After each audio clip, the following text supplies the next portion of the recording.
हर्षवर्धन जी call करता हूँ आपको। निष्पक्ष निर्भीक जन क्रांति का पक्षधर हर्षवर्धन जी डिबेट में। निष्पक्ष निर्भीक जन क्रांति का पक्षधर एक सैलाब, बिना डरे जनता की हक की आवाज मेट्रो टुडे लाइव पर फॉलो एवं सब्सक्राइब करें। हम हैं आपकी असली आवाज, मेट्रो टुडे लाइव। नमस्कार, मैं हूं सुशील शंकर विग। आप मेरे साथ देख रहे हैं मेट्रो टुडे लाइव।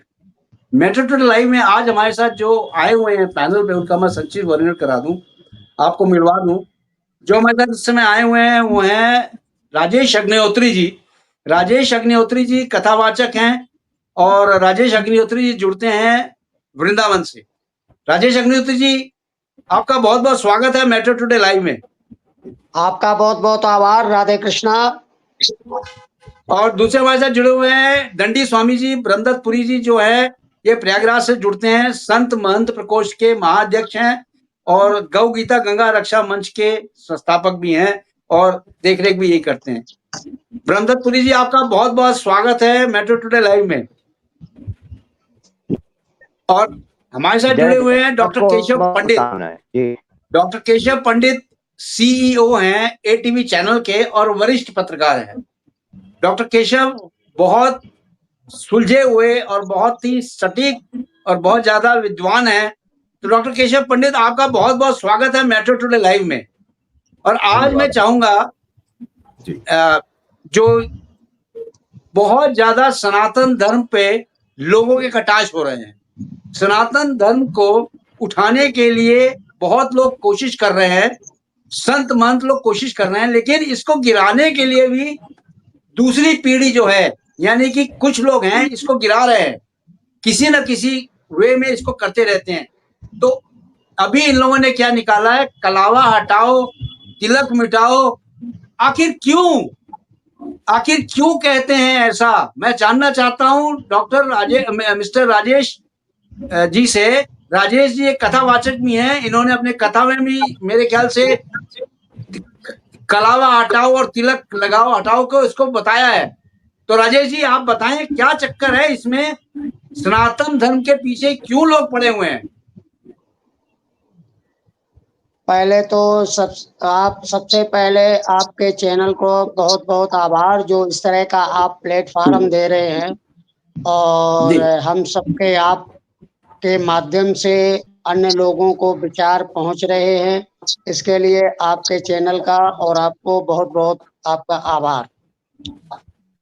ये तिलक है, कलावा है। अभी ही एक घटना सामने आई जो महिला शिक्षक के द्वारा आपत्ति की गई कि तिलक लगा करके नहीं आओगे जी। हालांकि उन शिक्षक को जो है, शिक्षिका को सस्पेंड कर दिया गया है। शासन प्रशासन ने इस पर एक्शन लिया। सवाल ये है कि दोहरी मानसिकता क्यों है? अगर वही कोई दाढ़ी बढ़ा करके जाता है या टोपी लगा करके जाता है, मेरा मानना ये है कोई भी धर्म हो, कोई भी जाति हो, समान रूप से सबको देखना चाहिए और सभी के साथ समानता रूप से जो है समान रूप से व्यवहार होना चाहिए। करेक्ट। और समान कानून भी अपने ऐसा हो जो समानता का जो है परिचय दे। समान रूप से जो कानून हो वो समान रूप से सभी पर जो है लागू होना चाहिए जी। केवल सनातन धर्म को ही छिन्न भिन्न करना, यहाँ तक कि अगर पीछे जाएंगे ज्यादा अच्छा नहीं होगा, हमारे ग्रंथों तक भी छेड़छाड़ हुई है जी।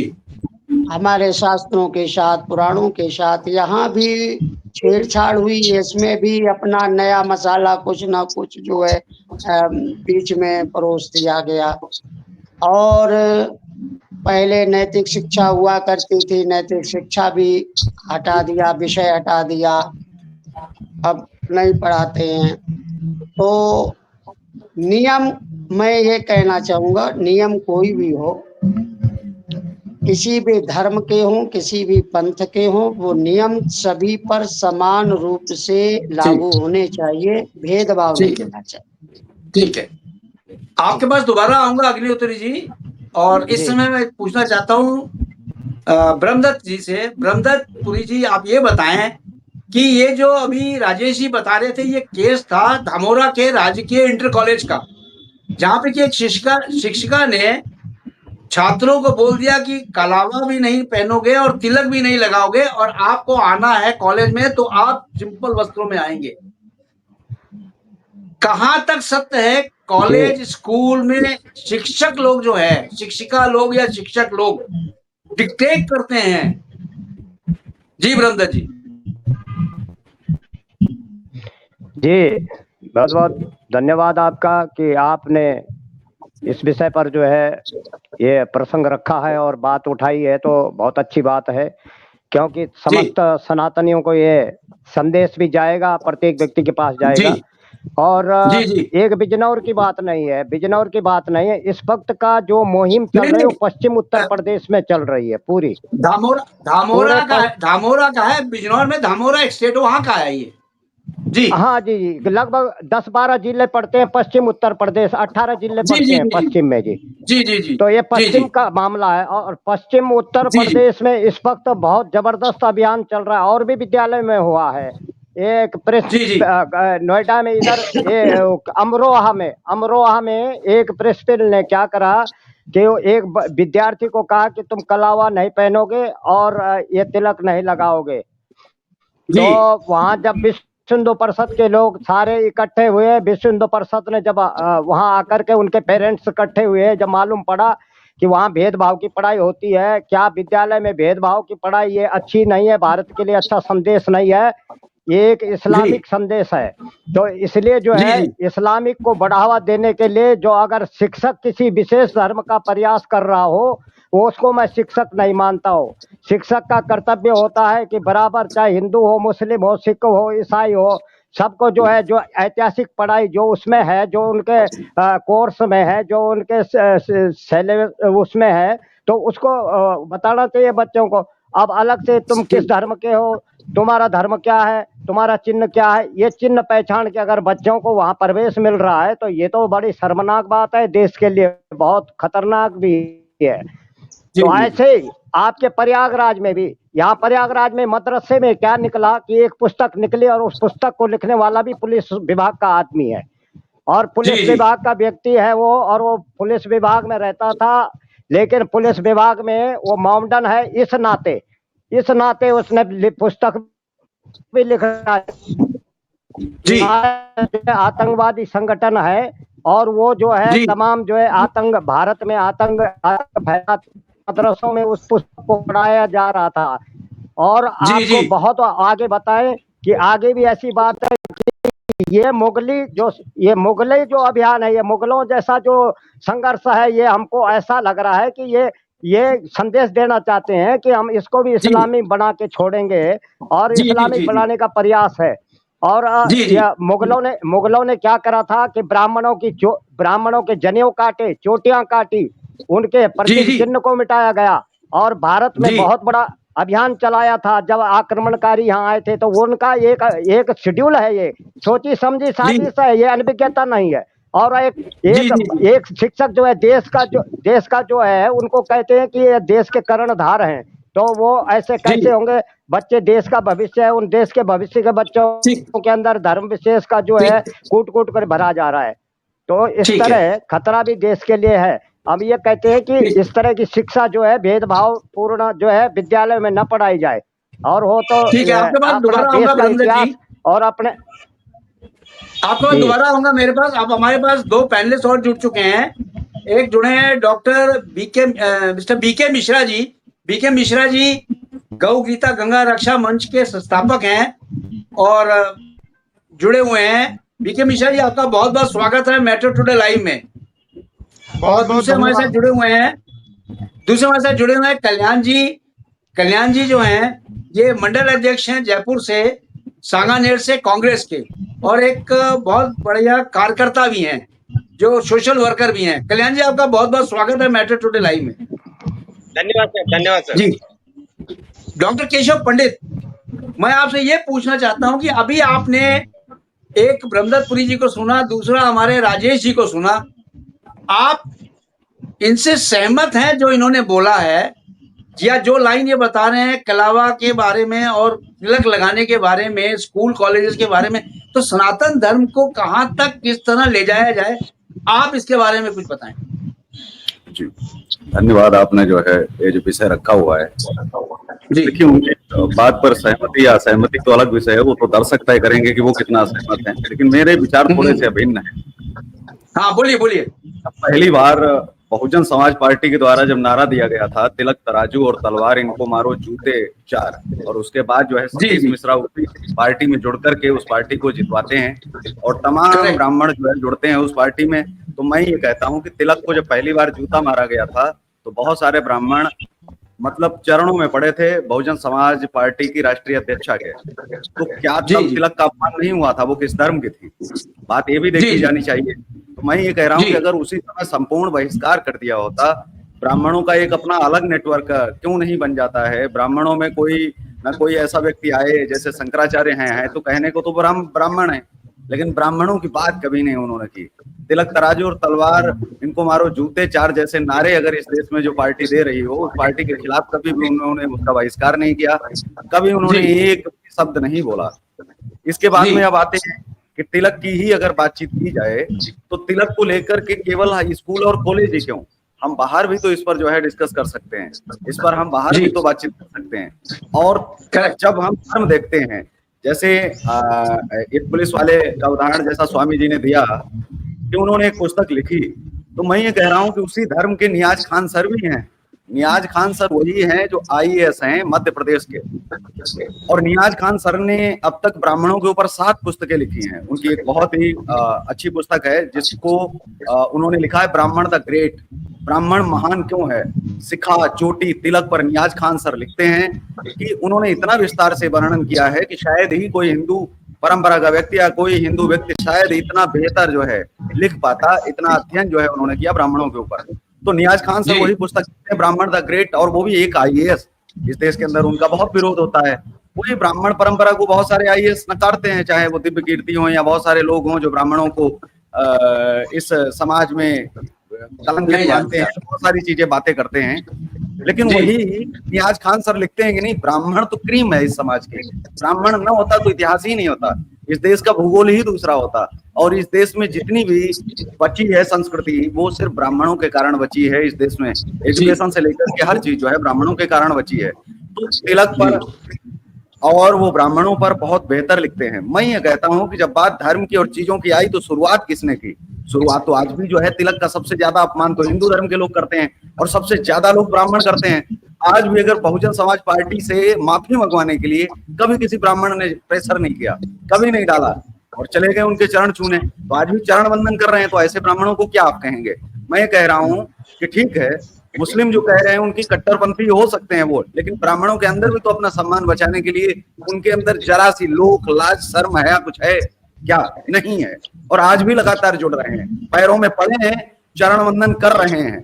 और ये कहिए कि जीप लगा करके जो है ब्राह्मण पैर चाट रहे हैं आज भी मायावती के। तो मैं ये कह रहा हूँ कि आज तक उससे माफी के लिए किसी भी मंच ने आवाज नहीं लगाई, न तो किसी मंच से कहा गया कि आपने जब ये नारा दिया तो इस पर माफी मांगो। क्या वो जीवित नहीं है? बिल्कुल है। क्या माफी नहीं मंगवा सकते? बिल्कुल मंगवा सकते।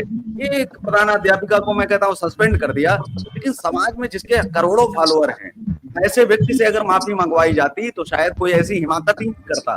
लेकिन ऐसे बड़े व्यक्ति जो हमेशा ब्राह्मणों की मदद करते, अखिलेश यादव, तमाम ऐसे लोग जो ब्राह्मणों के खिलाफ समय समय पर बोलते रहे, तिलक का अपमान करते रहे, तो मैं बस इतना ही कहूंगा कि तिलक का अपमान आज की परंपरा नहीं है। हम किसी धर्म विशेष को टारगेट करने से पहले ये देख लें कि हमारे धर्म के ही लोग और खास करके जो तिलक लगाने वाले लोग हैं वो खुद तिलक का अपमान कर रहे हैं। ठीक है, ठीक है केशव, डॉक्टर केशव जी बहुत बढ़िया। अभी हम आपको वापस बुलाएंगे। मिस्टर बीके मिश्रा भी जुड़े हुए हैं हमारे पास।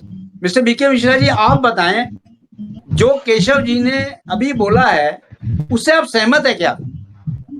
उसको सहमति देते हैं?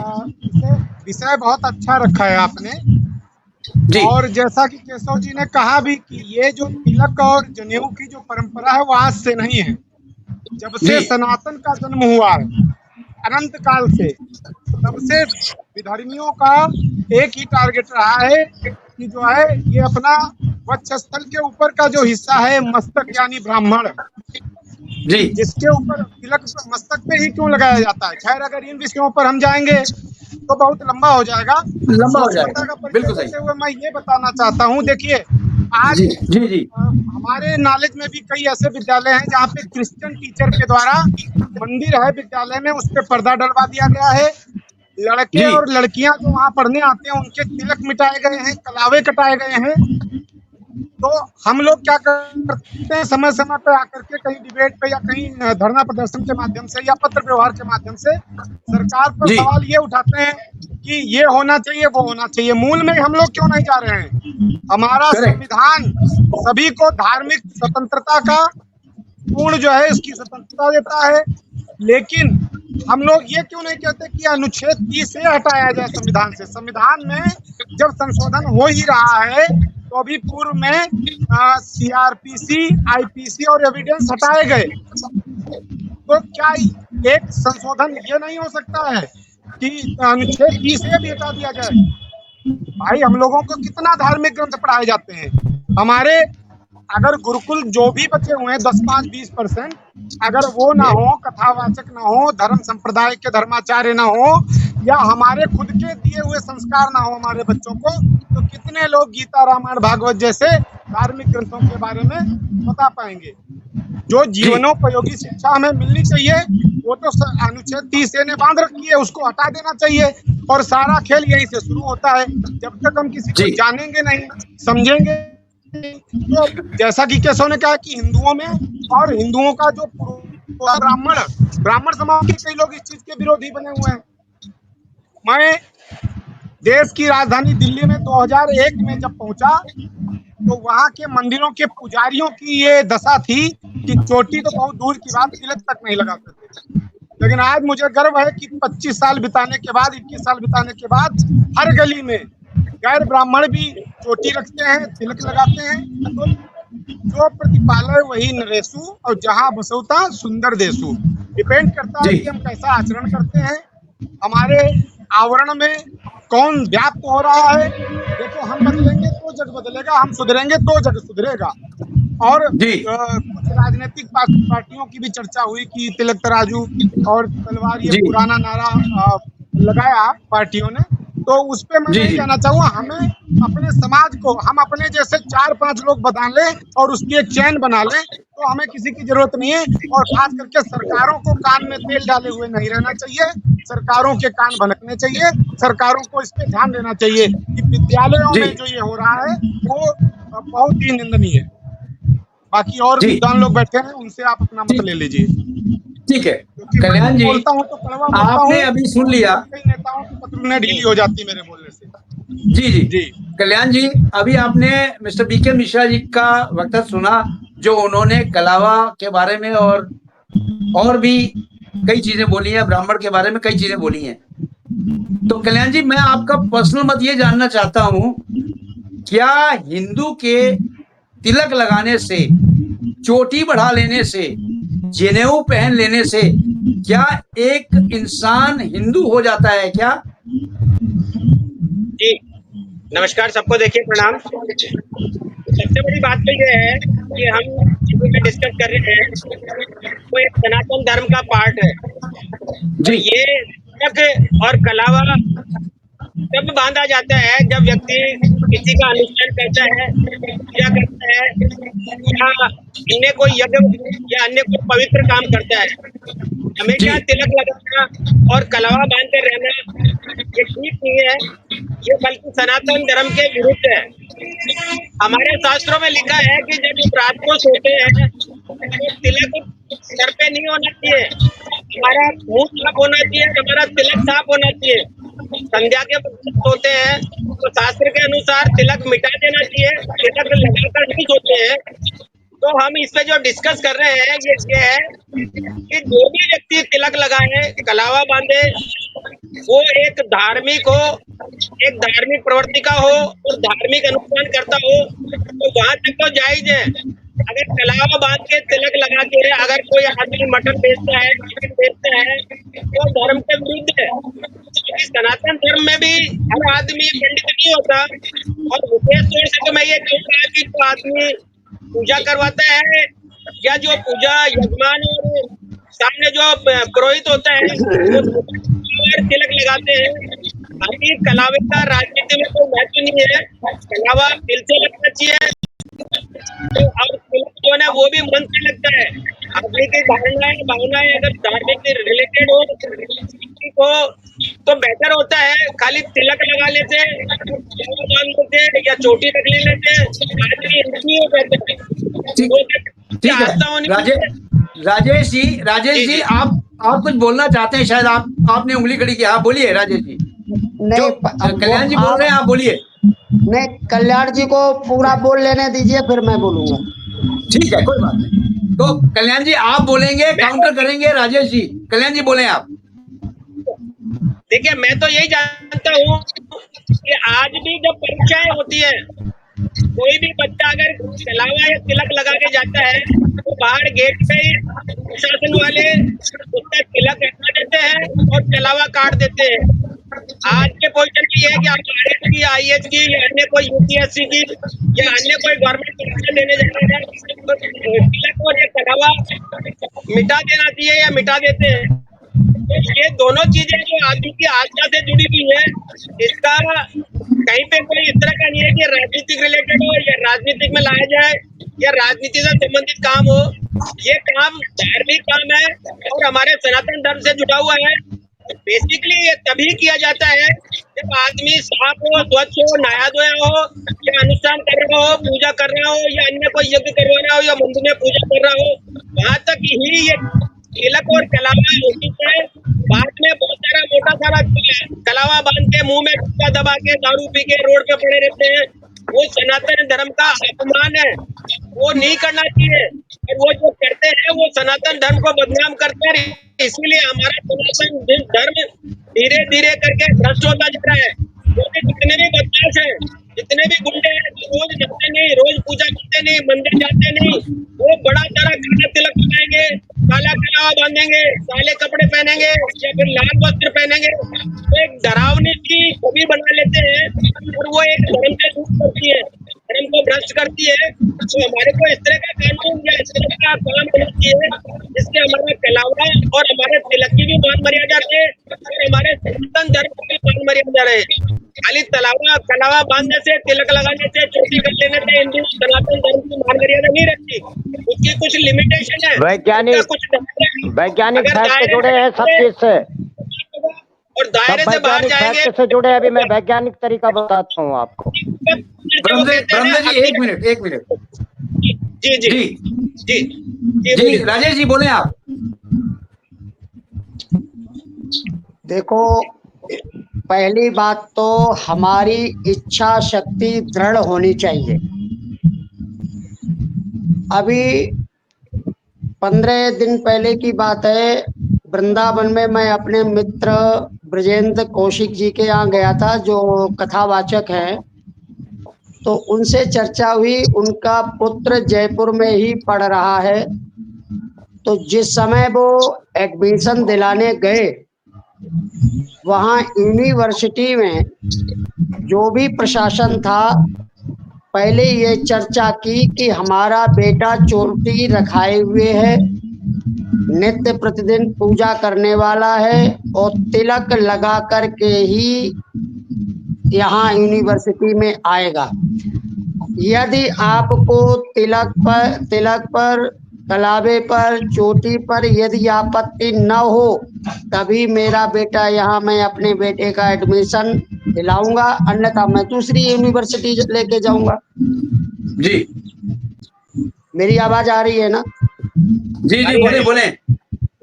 तो उन्होंने अपनी इच्छा शक्ति को दृढ़ रखा।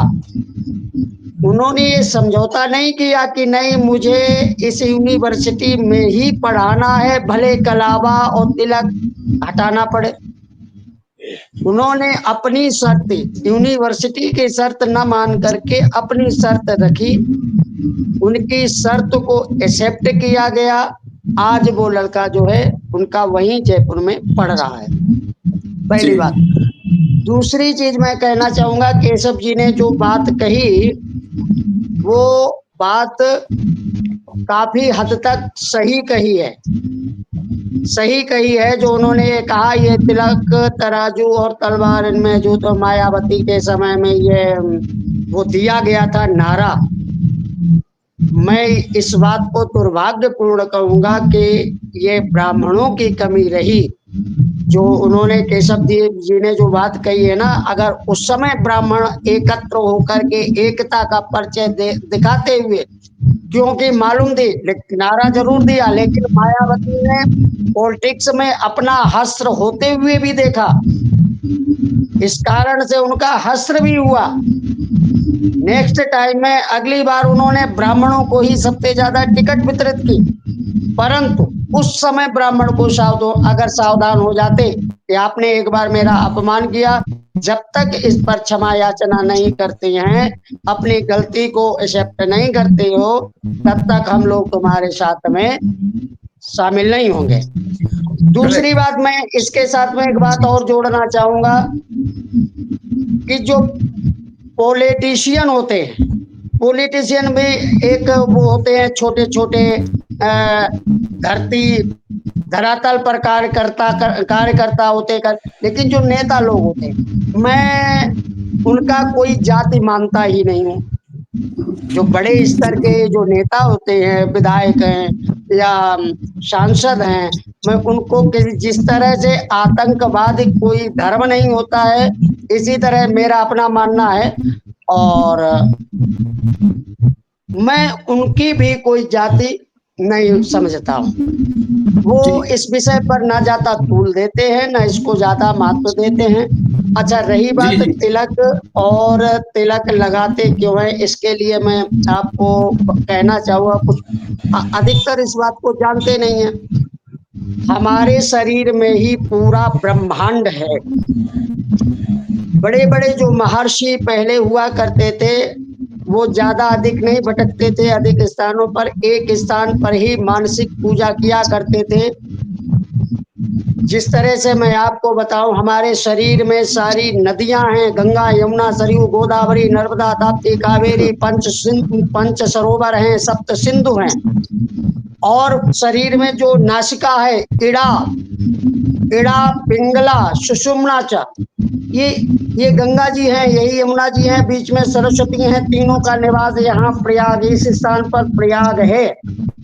जिस समय प्राणायाम करते तो यही गोता लगाते हैं, जो है प्रयाग में जाकर के, यही गुरु स्थान है। तो तिलक लगाने का मतलब है कि मैं अपने गुरुदेव का पूजन कर रहा हूँ। कलावा का ही कलावा कहते हैं, शुद्ध शब्द है रक्षा सूत्र। एन राजा बलुर्बुद्धोदान इंद्रो महाबला तेन त्वाम महापदन नामे रक्षे माचल। रक्षा सूत्र इसलिए कि जो कलावा बांधा था, पहले पुरोहित लोग जो हुआ करते थे ना गांव में, तो पूरे गांव के लोगों को, अपने यजमानों को कलावा बांधते थे। तो ये कलावा बांधने का मतलब, जो कलावा बांधता है और तो वो ये मांग करता है कि आप मेरी रक्षा करें हर तरह से, और जो बनवाता है वह वचन देता है मैं आपको। तो लॉजिक है हर चीज का। लेकिन अब इन चीजों को, अब जैसे इस तरह से जहां पर आते हैं, जो कांड देखने को आते हैं कि कलावा काट दिया गया, तो इसमें बड़ी गहराई से जाना होगा। इसमें दो कारण, पहला कारण तो ये जानना चाहिए कि जो इस कार्य को कर रहा है उसकी मजबूरी क्या है।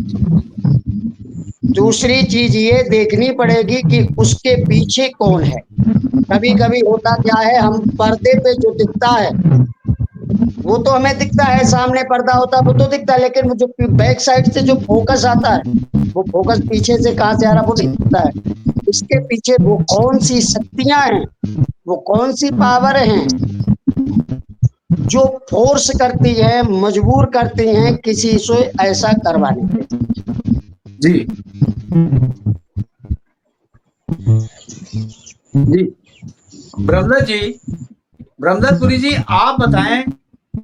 देखिए, आजकल के जो नवयुवक लोग हैं, नौजवान लोग हैं, वो जी ब्रह्मदत्त मतलब ब्राह्मण के योनि से भी आते हैं, लेकिन अपने माथे पे तिलक नहीं लगाते, ना ही जनेऊ पहनते हैं, ना ही चोटी रखते हैं, और ना ही कोई चीज को फॉलो करते हैं, कलावा भी नहीं बांधते, क्योंकि वो कहते हैं कि हमें अच्छा ही नहीं लगता। क्यों? क्योंकि तिलक लगाना, वो कहते हैं कि हमारा चेहरा खराब हो जाएगा। आप कहां तक सहमत हैं इस सब चीजों से, ब्रह्मदत्त जी? जी, ये कोई फैशन की चीजें नहीं है, ये कोई फैशन वाली बातें नहीं है, क्योंकि ये फैशन में नहीं आता है। इसमें जो है हमारा अध्यात्म और दिव्यता जुड़ी हुई है। जैसे अभी हमारे अग्निहोत्री जी बता रहे थे कि ये जो हमारा ये जो केंद्र बिंदु है, इसको कहते हैं आज्ञा चक्र। और आज्ञा चक्र का मतलब है कि जो भी आज्ञा देगा यहीं से होती है। और आज्ञा हमारे इसमें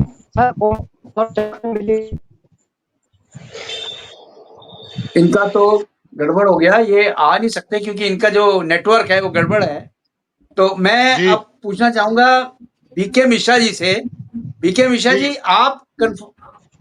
आप बताएं, इसको टेक ओवर करें कि आजकल की जो नौजवान लोग हैं वो नहीं लगाना चाहते हैं। वो कहते हैं मैं माथे पे अगर तिलक लगाता हूं तो मेरा चेहरा बिगड़ता है, हाथ में कलावा बांधता हूं तो मेरे को अच्छा नहीं लगता क्योंकि मैं घड़ी भी बांधता हूं, और चोटी इसलिए नहीं रखता हूं क्योंकि 99% लोग वो कहते हैं कि चोटी नहीं रखते हैं, मेरा खराब हो जाएगा चेहरा या मेरा बाल खराब हो जाएगा, इसलिए वो नहीं रखते हैं।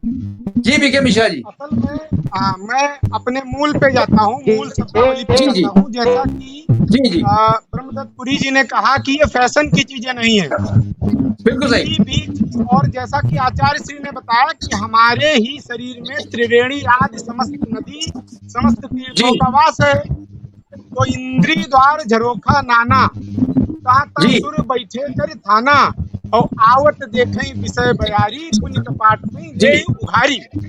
तो हमारे जो रोम छिद्र हैं, ये एक तरह से खिड़कियां कही गई हैं, जिनकी हर स्थान पे, हर द्वार पर सूर्य अपना स्थान करके बैठे हैं।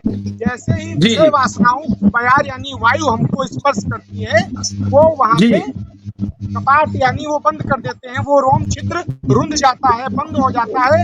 इसी तरह से जब ये जो नाड़ी है, इसको बैलेंस करने के लिए कलावा वैज्ञानिक कारण है, इस पे बोलने में बहुत लंबा हो जाएगा, लेकिन मैं सूक्ष्मता से बताऊंगा। ये 3 नाड़ियां होती हैं, तो अगर ये बात पित्त और कफ प्रीति करें, जब तीनों भाई उपजे सन्निपात दुखदाई। तो अब मैं ब्रह्मदत्त पुरी जी के वाक्य पर आता हूँ कि ये वैज्ञानिक कारण है, ये फैशन नहीं है। और दूसरी चीज, इसको समझने के लिए, इसको लगाने के लिए, इसको धारण करने के लिए, धर्म का काम है धारण करना, धारित धर्म, तो उसके लिए हमको संस्कारित होना पड़ेगा। तो पहले संस्कार जब तक हमारे अंदर नहीं आएंगे। हम देखिए आए हैं झारखंड में, झारखंड का जब नाम आता है, बिहार का नाम आता है, मध्य प्रदेश का, छत्तीसगढ़ का नाम आता है, तो ये देखते हैं कि ईसाई मिशनरियाँ बहुत सक्रिय हैं। ईसाई मिशनरियाँ जगह जगह लोगों का धर्म बदल रही हैं। ऐसे क्षेत्र में, दूर दराज के रांची के नामकुम क्षेत्र में, झारखंड का एक ग्रामीण इलाका, उस क्षेत्र में जिस पतंजलि की आलोचना लोग करते हैं, उस पतंजलि ने एक आचार्य कुलम खोला है। और इस आचार्य कुलम में जो बच्चों को शिक्षा दीक्षा दी जाती है, उसमें कैसे लोगों को सनातनी बनाया जाता है, आप उसको देख सकते हैं। ये हमारे सामने एक 8-9 साल की बच्ची है, तीसरी कक्षा में पढ़ने वाली बच्ची है। बेटा क्या नाम है आपका? आद्या विश्वकर्मा। ये जो आद्या विश्वकर्मा बेटी है, इसको पूरी गीता याद है। बेटी गीता सुनाओ। 15वां अध्याय सुनाओ। ओम श्री परमात्मने नमः। अथ पंचदशोऽध्यायः। श्री भगवानुवाच ऊर्ध्वमूलमधः शाखम् अश्वत्थं प्राहुरव्ययम् छन्दांसि यस्य पर्णानि यः संवेद स वेदवित् अधश्चोर्ध्वं प्रसृतास्तस्य शाखा गुणा प्रवृद्धा विषय प्रवाला तस्य मूलान्यनुसन्ततानि कर्मानुबन्धीनि मनुष्यलोके न रूपमस्येह तथोपलभ्यते नान्तो न चादिर्न च सम्प्रतिष्ठः अश्वत्थमेनं सुविरूढमूलम् असङ्गशस्त्रेण ततः पदं तत्परिमार्गितव्यं यस्मिन् गता न निवर्तन्ति भूयः तमेव चाद्यं पुरुषं प्रपद्ये यतः प्रवृत्ति प्रसृता पुराणी। बहुत अच्छा बेटा, आपको पूरी गीता याद है और उपनिषद कितने याद हैं? उपनिषद मुझे 5 याद है। और ये देखिए भारत में देखा अभी आपने कि एक छोटे सी बच्ची को पूरा गीता याद है। मैं तो कहता हूं कि आज के जमाने में अगर किसी से पूछा जाए हनुमान चालीसा भी कोई नहीं बोल पाएगा पूरी, यानी शुरुआत भी नहीं कर पाएगा। इसके बारे में क्या विचार है अग्निहोत्री जी आपका? मैं सबसे पूछना चाहता हूं, अग्निहोत्री जी बताएं आप। देखिए, इस विषय में तो मैं ये कहना चाहूंगा कि पहली बात तो मैंने पहले भी मैं कह चुका हूँ कि लोग कहते हैं कि बचपन से संस्कार डालने चाहिए, करेक्ट, लेकिन मैं कहता हूँ संस्कार माता पिता की जो जीन्स क्वालिटी होती है वो बच्चे में भ्रूण अवस्था में आते हैं। इसके अलावा जिस समय भ्रूण अवस्था में बच्चा होता है उस समय माँ के द्वारा किस पुस्तक का अध्ययन किया गया, किस आंखों के द्वारा किन चलचित्रों को देखा गया, कैसा किसके साथ व्यवहार किया गया, कितना उसने क्रोध किया, कितना उसने मृदुभाषिता में जो है बात की, तो इन सब चीजों का प्रभाव भ्रूण अवस्था में ही बच्चे पर पड़ने लगता है और पड़ता है। ये बात केवल उसी समय की नहीं है कि अभिमन्यु ने चक्रव्यूह की रचना का जो है भ्रूण अवस्था में सीख लिया था और अर्जुन बता रहे थे। केवल मैं कहता हूँ केवल अभिमन्यु की ही बात नहीं है, मैं कहता हूँ केवल प्रहलाद की ही बात नहीं है। प्रहलाद भी एक जो है हिरण्याकश्यप क्रूर जैसे निशाचर का कैसे वो जो है पुत्र भक्त कैसे बन गया, उसका कारण था जिस समय भ्रूण अवस्था में कयादू के जब गर्भ था, इंद्र लेकर के जा रहा था लेकिन जो है काटने के लिए मारने के लिए, लेकिन नारद जी मिल गए, इंद्र से छुड़ा लिया। कयादू के गर्भ था और नारद जी ने उस समय भगवान की लीलाओं के लीलाओं का वर्णन सुनाया, चरित्रों को सुना, उसका प्रभाव बालक पर पड़ा। परिणाम ये हुआ कि भगवान का भक्त बना।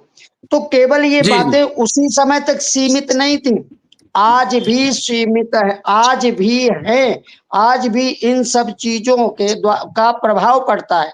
हम बच्चा छोटा है, छोटेपन से ही कुछ नहीं, बड़ा काम नहीं, बोले बेटा पास में मंदिर है जाओ भोले बाबा पे जल चढ़ाया, सूर्य भगवान को चलो मंदिर नहीं है सूर्य भगवान को अर्घ दे दो, हनुमान चालीसा का पाठ उसके आप पाठ कर रहे हो ना, आप अपने साथ बिठाइए। बच्चे दर्पण होते हैं जो बड़ों को करते हुए देखते हैं वो अपने चरित्र में उतारते हैं। तो ये हम लोगों की कमी है, आज की जो जनरेशन भटक रही है उसका दायित्व तो हम लोगों का है। हमने वो चीज को नहीं वो दे पाए, हम केवल good bye bye bye tata finish करना ये सब चीजें हमने पड़ोसी बालक को ना हनुमान चालीसा। लेकिन आज भी हैं बच्चे हमारे में यहाँ मथुरा वृंदावन में, कुछ हमारे यजमान ऐसे हैं जो धार्मिक पूजा पाठ वाले हैं, वो पूजा के समय अपने 2-2 मोबाइल स्विच ऑफ कर लेते हैं। छोटी सी बच्ची को, राधापुरम है, छोटी सी बच्ची थी तब उसे गायत्री मंत्र याद था। ग्वालियर में भागवत करने गया था, वहां एक बच्चा मिला मुझे, उसे गायत्री मंत्र याद था और गुरु ब्रह्मा गुरु जी के जो श्लोक है वो उसे याद थे, मंच से उसने माइक पे उसने सुनाए। तो कहने का तात्पर्य हम बच्चों को जो देंगे वही हमें मिलेगा। ठीक है डॉक्टर केशव जी, आपके एक्सपर्ट कमेंट्स। देखिए 2023 में एक बाल संरक्षण अधिकार आयोग के द्वारा एक लेटर जारी हुआ था जिसमें कहा गया था कि बच्चों को मानसिक और शारीरिक रूप से प्रताड़ित किया जाता है विद्यालयों में। इस बात को लेकर के तिलक, कलावा, राखी या बहुत सारी ऐसी चीजें, बच्चियां मेहंदी लगा के जाती हैं, उसको लेकर के भी मैं ये कहता हूँ कि बाल संरक्षण अधिकार आयोग को आगे सामने आना चाहिए और अगर कोई नियम तोड़ता है तो उसके लिए एक सजा का भी कहीं ना कहीं कानून जो है सरकारों ने बनाया जाना बहुत जरूरी है कि अगर किसी विद्यालय में अगर ऐसा होता है जो बाल अधिकारों का हनन करता है तो मैं ये कहता हूं कि ऐसे अध्यापकों को और ऐसे जो है जो उसके जो संस्थापक हैं या जो उसके चेयरमैन हैं, जो प्रबंधक हैं, लोगों को भी सजा मिलनी चाहिए ताकि जो है समाज में कहीं ना कहीं जो मानक है वो स्थापित हो सके और एक संदेश भी जा सके कि लोग आगे ना तोड़ें। योगी जी की सरकार जब से आई है, मैं ये कहता हूं कि योगी सरकार ने अभी तक जो हिंदुत्व की बातें जो बड़ी बड़ी कर रहे थे, कह रहे थे, अखिलेश यादव की सरकार में वो मंगलसूत्र उतार लिया जाता है। मैं कहता हूँ योगी जी की सरकार में तमाम भरे पड़े हैं इस वास्ते कि गूगल पर आप जाएंगे इनकी ही सरकार के अंदर, और जो पिछली टर्म में हुआ है वो विद्यालय और कॉलेज में जब बच्चियां गईं एग्जाम देने के लिए तो कलावा तो काटा ही गया, तिलक मिटाया ही गया, और साथ में सबसे बड़ी चीज ये है कि उसमें मंगलसूत्र उतार लिए गए। आप बताइए कि मंगलसूत्र जो है उतारना और उतारे गए उस पर सरकार का कभी कोई रिएक्शन नहीं आया, तो केवल कोई रिएक्शन नहीं आया भी कहीं ना कहीं जो है वो उचित नहीं है। मैं ये कहता हूं कि जो इस चीज के लिए बने हैं, जबकि वहीं सिख अपना कड़ा पहनता है, सिख पगड़ी पहनता है तो उसकी पगड़ी तो नहीं उतरवाई गई, क्या मुसलमानों की कोई दाढ़ी तो नहीं कटवाई गई। तो मैं ये कहता हूं कि या तो सभी धर्मों के साथ में होना चाहिए, अगर नहीं है तो फिर एक समान जो है उनको अधिकार मिलने ही चाहिए। तो हिंदुओं के साथ में न कोई हिंदू पर्सनल लॉ बोर्ड है, मैं तो कहता हूं हिंदू पर्सनल लॉ बोर्ड का गठन होना ही चाहिए इस देश के अंदर, ताकि कम से कम हिंदुओं से उनके अधिकारों पर बातचीत हो सके और वो बोर्ड और आयोग ये तय कर सके कि हिंदुओं के अधिकारों का कहां पर हनन हो रहा है, हनन कर रहा है। क्योंकि ये हिंदू अधिकारों के लिए कोई सरकार की तरफ से आयोग नहीं है, कोई बोर्ड का गठन नहीं है, तो इसलिए जो है वो अधिकारी भी कोई नहीं बोल पाएगा। सरकार बाहर आकर के भले ही बोले, लेकिन अंदर से सरकार का लिखित कोई आदेश हिंदुओं के लिए नहीं है, क्योंकि स्पेशल कुछ है ही नहीं हिंदुओं के लिए।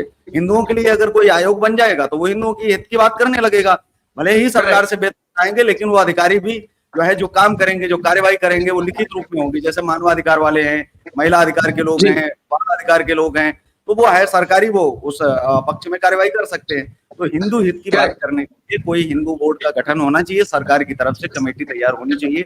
और मैं कहता हूँ सेंट्रल तो कम से कम जिन राज्यों में सरकारें हैं, हिंदुत्व की बड़ी बातें होती हैं, तो कम से कम वहां तो गठित हो ही जाना चाहिए। जैसे हिंदू बोर्ड का गठन उत्तर प्रदेश में हो जाए तो मैं ये कहता हूँ कि बहुत अच्छी बात रहेगी जी, क्योंकि अब तिलक, तराजू और तलवार मांग रहे अपना अधिकार। बात ये होनी चाहिए इन अधिकारों पर अब बात हो, और आने वाले समय में देखिए अब जागृत हो रहा है हिंदू जो है वो जागृत भी हो रहा है, और आने वाले समय में तिलक, तराजू और तलवार ये तीन चीजें हैं, क्योंकि तिलक हमारे ज्ञान का प्रतीक है, तराजू हमारे संतुलन का प्रतीक है, क्योंकि संतुलन बना होना चाहिए, और तलवार हमारी सुरक्षा का प्रतीक है। तो ये तीनों जब आगे आएंगे तो वो अपने राइट्स और अपने अधिकारों के लिए लड़ेंगे, और जाहिर सी बात है आने वाला समय जो है वो इन तीनों का ही है, क्योंकि ये तीनों समाज में बहुत बड़ा किरदार जो है निभाते हैं, रखते हैं, अपनी इनकी अपनी अहमियत है। तो इन तीनों का हमेशा अपमान किया गया है और इसीलिए हम सब पीछे हैं। जी आप सबका बहुत बहुत धन्यवाद। टाइम मेरे पास इतना ही था। Thank you very much. जय हिंद, जय भारत। जय हिंद, जय भारत। जय सर।